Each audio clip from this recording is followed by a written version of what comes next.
Yes, I do.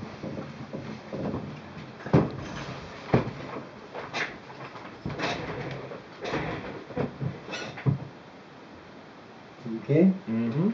Well, can you hear me yet? It's on. Oh, all right. Start in, huh? Sure. Well, family, this is. I thought that you should be interested in our granddad Goff, that was for Lucretia and me, and he would be your great grandfather. And I know Lucretia and I found the story of our great grandfather very interesting, and referred to it and talked about it all of our growing up years. So I felt that there is some members of the family, especially grandsons of Lou and mine, and maybe even granddaughters, that would be interested in knowing more about Granddad Goff. Granddad Goff was really quite an interesting old man with us children. But I want to go back and start on as a young man. I finally saw a picture of him when he was just married and had Uncle Carlton's first baby. And he looked like a well-dressed businessman. I was so shocked to see how nice he looked and how good-looking he was at that time, because all we ever knew was an old gray-haired man, but was still good with children. Granddad, I think, made an early good fortune, and he had to have had to bounce around as much as he had, going from one place to another, living in one style or another, as we watched him as an old man. He made his early fortune from World War I on dried prunes. He had fortunately bought this farm before World War I, and this is the farm that my cousin Byron and Lucretia grew up on. And I thought it was just a beautiful farm, but what it really had was this huge prune orchard and a prune dryer. And in World War I, the government would buy for any money any kind of a dried prune they could get, because they were shipping them to France, to the soldiers that had been sent over there to feed them and the French soldiers.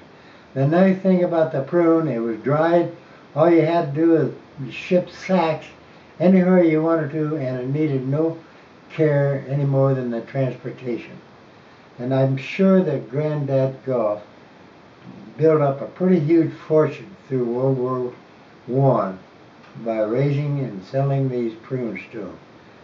And so when his oldest son came back from being a soldier in World War I, he turned the operation of the farm over to him and let him run it. He then went to work looking for a place for my dad's farm. He finally found right next door a farm of 400 acres that he bought and financed it and helped Uncle Claude, his son Claude, pay off. The other son was Uncle Roby, who went to college, and he had wanted to be a school teacher of industrial arts, and that's what he became, and so he wasn't interested in a farm. But Granddaddy had bought the Lichterhand place beyond on the east side of our farm, and was hoping that would be for him. Since he never was interested in moving to it and farming, Granddad finally sold it and moved into town. And then he would move into town and around from one place to another. So as I say, he had to have had quite a fortune to keep him going until he finally passed away. And that was fortunate. He could do what he wanted to. Now, I wanted to talk about Granddad Goff because he was really good and fun with us kids. And he always worked with his kids. He was a corn man and a horse man. And the first thing that us boys learned about with him was Queenie, his horse.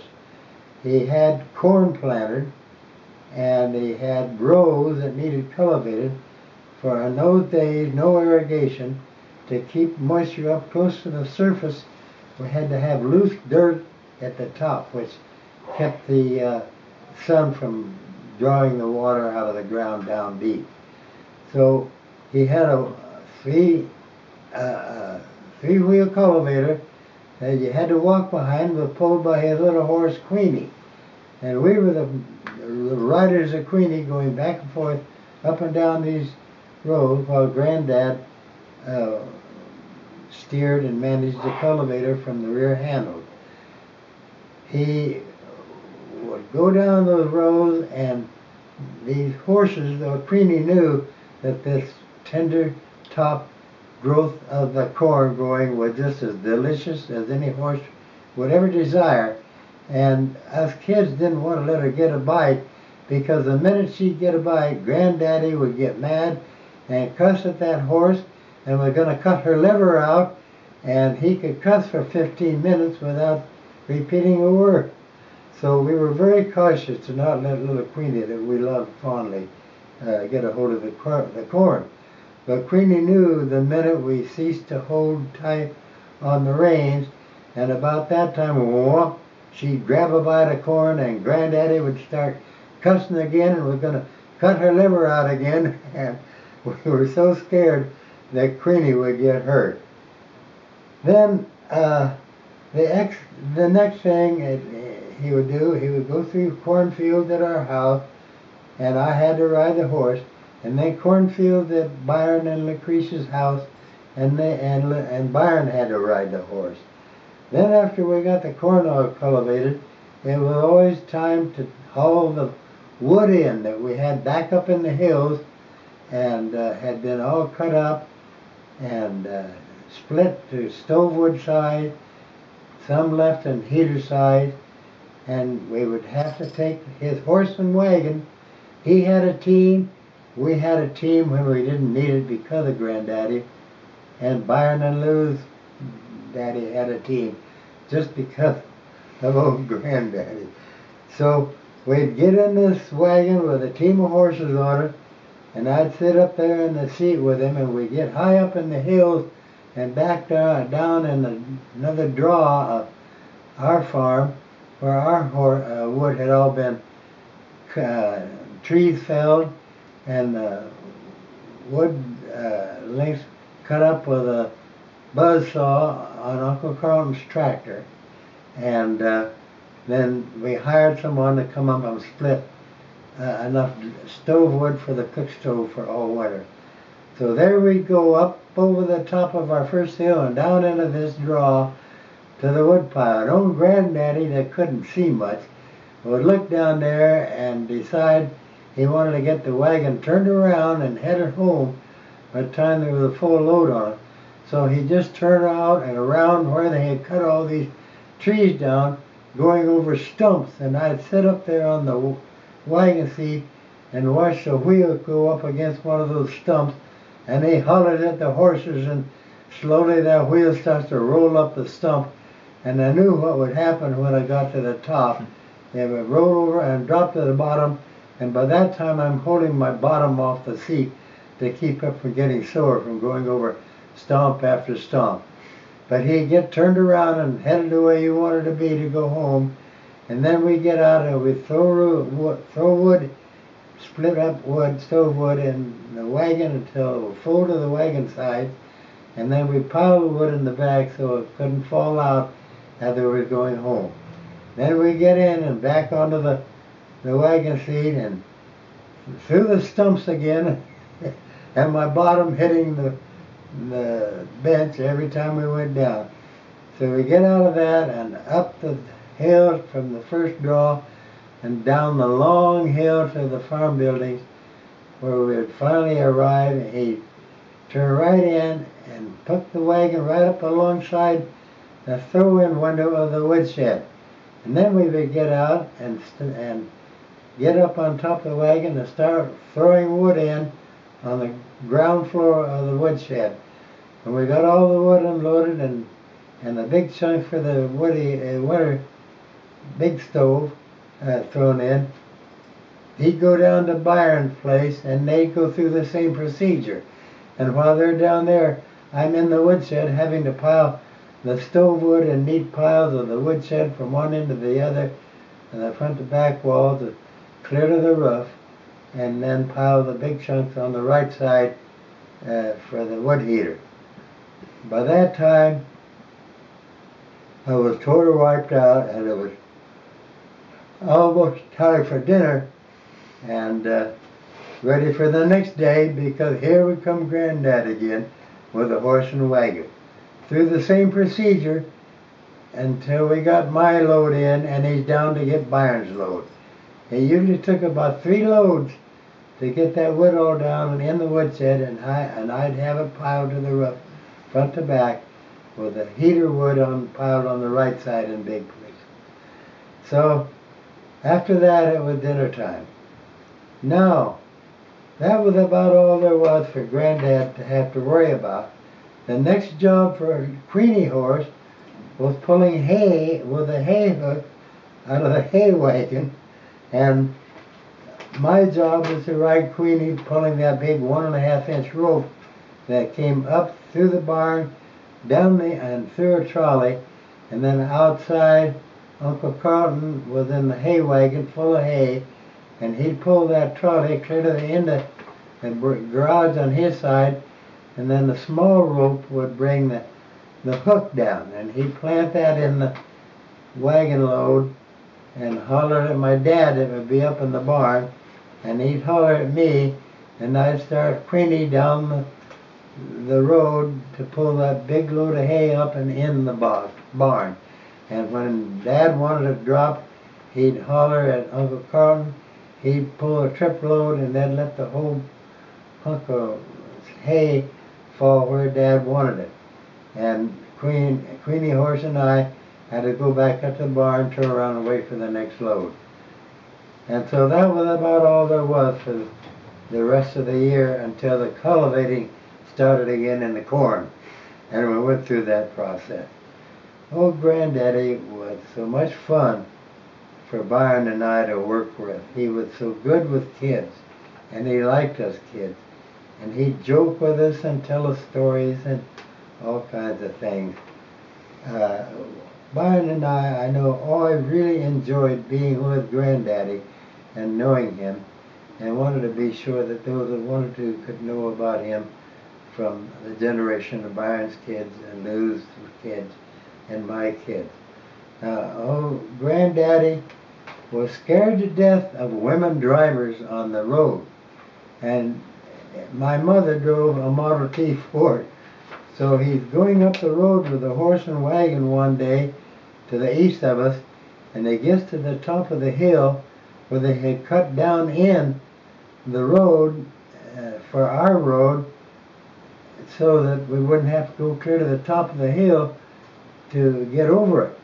And my granddad is going east in his horse and wagon one day, and he gets to the cut in that road where he got those steep sides on the inside, and he looks down the hill and he sees my mother coming driving the Model T Ford. He got scared to death and turned the team of horses right up the side of that cut and went up to the top to stay out of her road. After he found out that Uncle Roby wanted to remain a school teacher and didn't want the farm next door that he bought for him, he sold it and moved into town and kept moving around from one place in the town to another where he could raise chickens or grow a garden and remain happy. And one day when my dad and I go to visit him, he says, "Dad, I've lost a chicken." Dad says, "Are you sure? Have you counted them?" "Yep. There's only 11 chickens and there's supposed to be 12. So we went out in the yard and we counted the chickens, and we counted 13. And Granddad didn't worry at all about the spare chicken. He said, "Okay, that's fine then." And we go back in the house. But he'd live there and grow a garden, and then buy another place that he liked better because he liked the garden space better. And then he started just buying and selling and moving into houses he liked to retire in. About the last story on Granddad was when he was pretty bad shape and in a house in the bedroom, and Grandma wasn't able to completely take care of him. So my mother was staying there with him to help take care of him so bad in bed. And he kept calling out and says, "Who's that hired girl? And why does she have the lamp left on?" So I'm kind of happy that my last scene with Granddad Goff was when I came home from the Army as a corporal. And he'd have never known at that time what a corporal was or what they looked like or what a soldier even was. And I went with my dad that last night of his life, and I came home and I went with my dad to go over and visit him. He was in the nursing home clear back in the corner, full of 4 or 5 other beds. We walked over there and he raised up in bed and said, "Corporal, you're back. I'm so glad to see you." He didn't know who I was. He didn't know what a corporal was. He only knew that his oldest son had been a soldier in the World War II Army, World War I Army, the corporal, and that he had safely come home. And I'm so grateful that I gave him that last day of life, thinking his youngest or oldest son had returned from World War I as a corporal and was safe at home. I'm very grateful I was able to make him that last day's life so enjoyable. Thank you. And I wanted to get this out. It's going to be on the internet, and Camden's going to send it to Lucretia, and I think I lost the address that Connie gave me, and I do have Kitty's address. So I hope you are sure to get this and get it transferred to everyone you want to see, just as you would a regular email. I was about to run out of time myself in the Oregon Science Hospital, whatever it's called, and they got me cured and my heart in awfully good shape, so I'm strong. I feel good now, and they even took me off a heart pill I had been on for 25 years. So here's the story, and I do hope you enjoy it, and give me an email on what you think of it. Thank you. That's it.